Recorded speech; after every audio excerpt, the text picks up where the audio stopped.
What is up, guys, and welcome to this hybrid squad builder of mine. Now this is going to be a completely different squad than I usually do. It's not going to have any players that you probably would have seen in the squad before. It might have a few, but for most of the part it's going to be players which I think not many of you will have used or even heard of. So hopefully it'll be a good squad for you guys to see.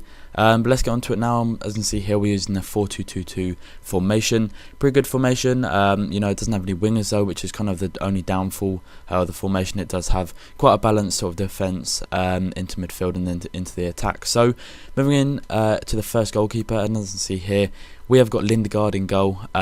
Really quite a good goalkeeper actually. He's kind of overpowered, which is why I got him over Sorensen, because it was when I was picking this team, it was either between him or Lindegaard, and I just went with Lindegaard because, like I said, he's overpowered, and whenever I play silver players with gold players, they always seem to play loads better. So moving on to the first centre back now, and as you can see here, we have got the second in form, Daniel Agger.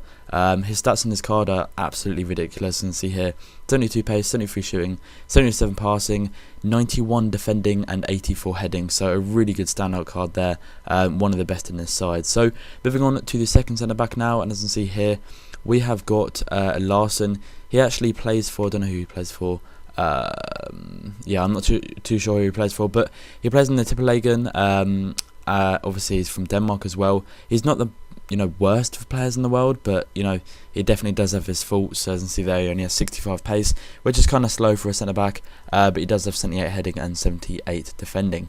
So moving on to our right back now, and you're probably all thinking, why the hell have you got a bronze right back? But he has actually got 91 pace and scores a screamer actually in the goals at the end, which you guys will be able to see. As you see here, 91 pace, and then the rest of the stats really don't stand out. They're like in the 40s and 50s, so nothing to go and shout about apart from his pace, but he really does play well with these gold players and other silver players. So moving on to the left back now, and as you can see here, we have got Taiwo.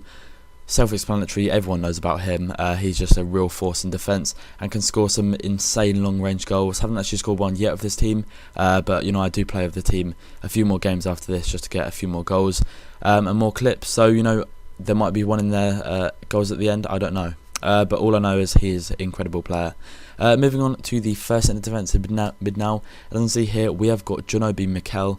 A standard player really. He's not really anything to shout about. His stats in this card are pretty decent apart from his shooting, but for the most part, just a standard player, good at passing, good at defending and tackling and stuff like that. So the second centre defensive mid, you probably all saw it, is going to be Ogude. He's actually an up version of a card, and he's got really good stats. As you see there, 82 pace, 70 shooting, 70 passing, 80 dribbling, 82 defending, and 85 heading. So a really good player there to put in at the CDM position. Got a bit of pace about him, and has actually a wild shot as well. So definitely worth trying him out.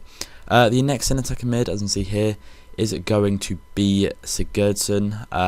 Yeah, I'm pretty sure it's Sigurdsson. Anyway, he's in form. He plays in Tippeligaen again, which is why he links up with Ogude. He's got 80 pace, 75 shooting, 50 passing, which is really bad, 75 dribbling, and 81 heading. So standard player really.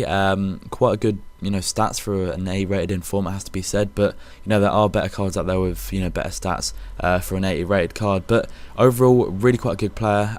See there, he cost me 20,750 coins, which is actually a real bargain. He does actually go for nearer the 30k mark on the market. So moving on to the next centre mid, and it's going to be the informed Sigurdsson of Barclays Premier League, who plays for Swansea now. Actually has just transferred to Tottenham Hotspur.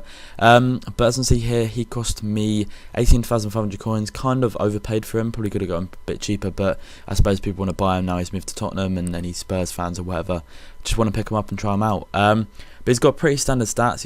The only really bad thing about him is he lacks pace, and that's one thing on this game which you kind of need in the team. But he does link up well with the striker that goes next to him, and the other striker that's going to come after him. So moving on to the first striker now, and we have got the inform Angan from this team of the week. There's been a lot of talk about him. I decided to try him out and build a hybrid around him, and this is what I got. Really quite decent player. He cost me around 20k, which is pretty standard for this player as he's just come out of packs. He scored a few goals as well. you know, nothing too special, but he does have a really good powerful shot and stuff like that. You know, he's got like 84 pacency there. And you know, just overall pretty good player. Quite weak though on the ball, which is the one downfall compared to the other striker that you've probably all guessed by now. But it is going to be the man of the moment, Didier Drogba, and he's just like, it's self-explanatory how good he is on this game. You know, obviously he does lack in a bit of pace, only 74 pace, but he does, you know, make up for it with that power shot, 4-star skills, 87 heading, and just, you know, has a real presence upfield on the pitch. So that's going to be the end of the video. You know, I've tried to make the squad as different as possible and try and make it with players which you guys might not have ever, you know, played with before or even known existed in the game. So that's going to be it. Thank you very much for watching. I hope you guys enjoy the goals at the end. If we can hit 500 likes on this episode, I will probably upload a second video later on today, which will probably be at about 7 o'clock or something like that. So thanks for watching, guys. Hit the like button if you have enjoyed the video, and peace.